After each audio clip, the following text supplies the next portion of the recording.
ಹಣ್ಣು ಕಾಯಿ ಮಾಡುತ್ತೇವೆ, ಸಾಷ್ಟಾಂಗ ಹಾಕುತ್ತೇವೆ, ದೇವಸ್ಥಾನ ಗುಡಿಸುತ್ತೇವೆ, ಬರೆಸ್ತೇವೆ, ಆರತಿಗೆ ಬತ್ತಿ ಹಾಕುತ್ತೇವೆ. ಹೇಗಾಗಿದೆ ಕೇಳುತ್ತೇವೇನೋ? ಈ ಕೆಲಸ ತೃಪ್ತಿದಾಯಕವಾಗಿದೆಯೇ? 10ರಲ್ಲಿ ಎಷ್ಟು ಅಂಕ ಕೊಡ್ಬೋದು? 100ರಲ್ಲಿ ಎಷ್ಟು ಸಿಗ್ಬೋದು? ತಿದ್ದಿಕೊಳ್ಳುವ ಬಗೆ ಹೇಗೆ? ಮೇಲೇರಿಸೋ, ದಾರಿ ತೋರೋ ಬೇಡುತ್ತೇವೇನು? ಹಣ್ಣು ಕಾಯಿ ಕೊಡೋದು, ಅರ್ಚಕರು ಬೇಗ ಬೇಗ ಹೊಡೆದು ಕೊಡಿ ಅಂತ ಹೇಳೋದು, ಓಡೋದು. ಆ ಹಣ್ಣು ಬೆಳೆದವರಿಗೆ ಇಳುವರಿ ಸಮೃದ್ಧವಾಗಲಿ, ಕಾಯಿ ತೋಟದಲ್ಲಿ 100 ಮಡಿ ಆದಾಯ ಬರಲಿ.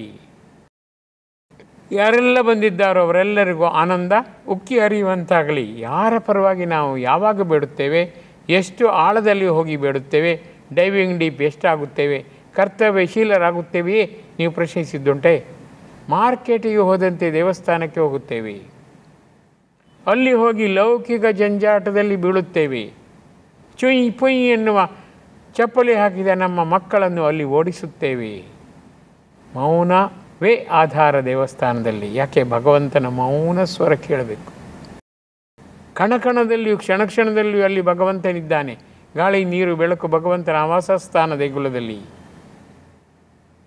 ಎಲ್ಲಿ ಆತನ ವಾಣಿ ಮಿಸ್ ಆಗುತ್ತದೆಯೋ, ಎಲ್ಲಿ ಆತನಿಗೆ ನೋವಾಗುತ್ತದೆಯೋ, ಎಲ್ಲಿ ಆತನ ಅವಕೃಪೆ ಬೀಳುತ್ತದೆಯೋ, ಮೈಯೆಲ್ಲ ಕಣ್ಣಾಗಿ ನೀವು ವರ್ತಿಸಬೇಕು.